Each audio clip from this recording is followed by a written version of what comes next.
Hi, it's Michael and Credit River. Taxes and debt are not positive integers congruent with divinity, which means not harmonious with divinity. No surprise there. Yet this global society is based basically on the premise that you come to this world naked, and when you need something and you immediately need whatever to sustain your life and so on, you have to get it somehow and you have to pay for it. And because you come with nothing to get it, to pay for it, either somebody has to give you the money or you have to go into debt. So, as already mentioned, this is not life-sustaining, and this cannot continue indefinitely. It's unsustainable, it's impossible. So the question arises then, alright, that's nice to say, but it's been like this for thousands of years, everywhere in this world. What is a more positive alternative? Well, the more positive alternative is kind of 180 degrees of that, is that everything in this world is already provided, which the Native Americans held it in their belief, is already provided. So all the abundance already is. It just needs to be processed for human use and distributed and provided, and that's it. So under this scheme, and stay with this for a little while, every individual, every person is in a place and position that completely and joyfully fulfills the person, the individual, and that is the best suited to the person's talents.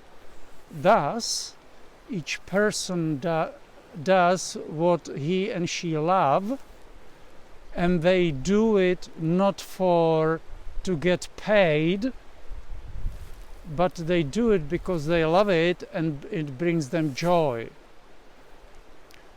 So under this abundance scheme, everybody does what the person loves and what is joyful to him or her, and that contributes to the whole society, to the fulfillment of every person's needs.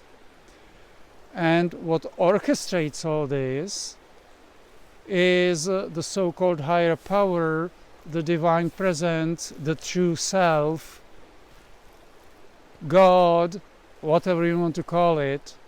That's what orchestrates it.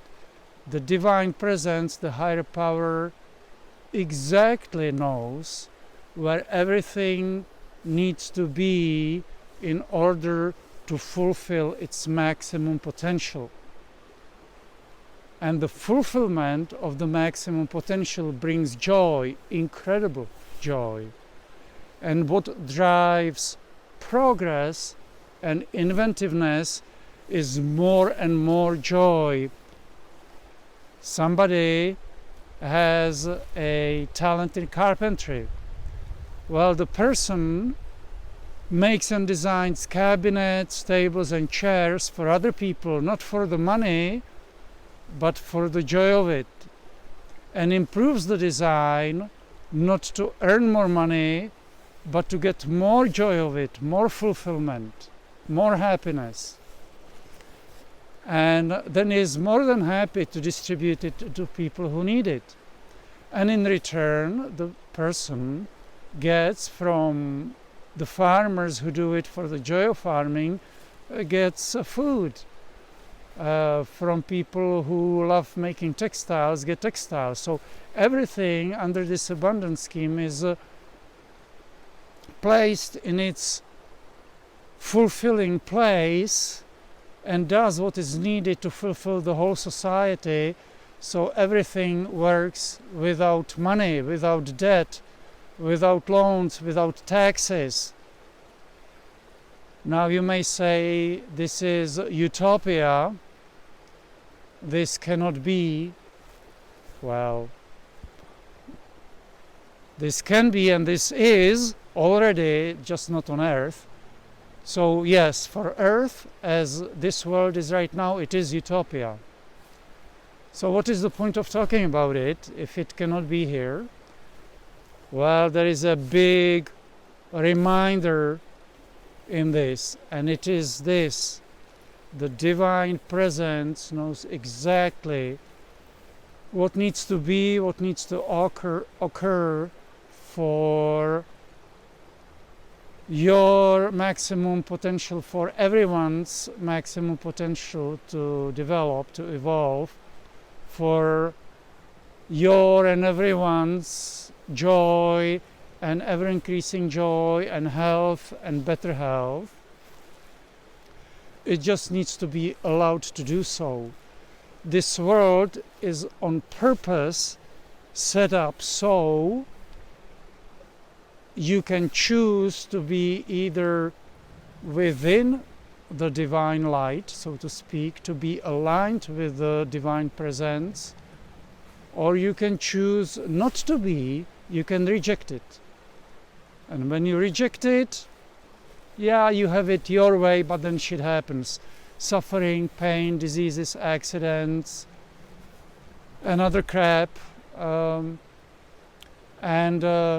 When you align with the divine presence, then beautiful things happen. So-called miracles, proper alignment, better and improving health, more and more joy, more peace, meeting more nice people, getting synchronized with nicer people, and so on. So there is nothing to lose, so to speak, except, as revealed by Dr. David Hawkins and other enlightened people, the ego,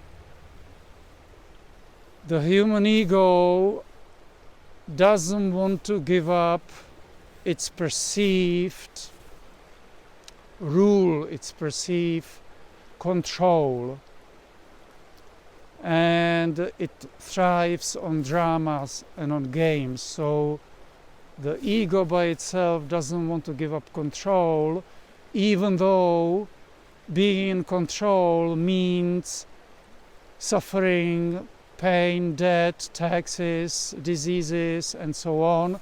Look at the world, it's obvious. Look at people around you, how they enjoy discussing diseases, how they enjoy discussing wars, how they enjoy talking about accidents, how they enjoy reenacting battles and similar crap. The ego enjoys it, even though it brings suffering. So, to enable this debt-free, tax-free society, a world that can perpetuate indefinitely, it means that the ego has to relinquish control and has to let the divine presence do its work, do its job. And meditations, contemplations, positive intentions, taking care of your health, chiropractic care, neuro-emotional technique healthcare, NET, neuro-emotional technique healthcare, naturopathic, and other healthy stuff are huge part of it, especially positive intention, And as Dr. David Hawkins, it can start with a simple choice to be loving and kind towards all life without exception, always. Just this one thing held in your awareness all the time is a good start. And relinquishing control of events, just as Dr. Wayne Dyer said, flowing with the river of life rather than trying to swim against it. And also, a big part of this alignment with divinity recipe are positive affirmations and prayers. Positive statements inviting the true self, the higher power, and being grateful, expressing gratitude for its help and involvement in your life. An example can be, I am very grateful to the higher power, to the divine presence, for all the help and guidance in making my life more healthy, more joyful, more loving. Awareness, or amen, whatever you prefer. So that's it for this talk. If you have any questions or comments, you can leave them below the video. Michael out.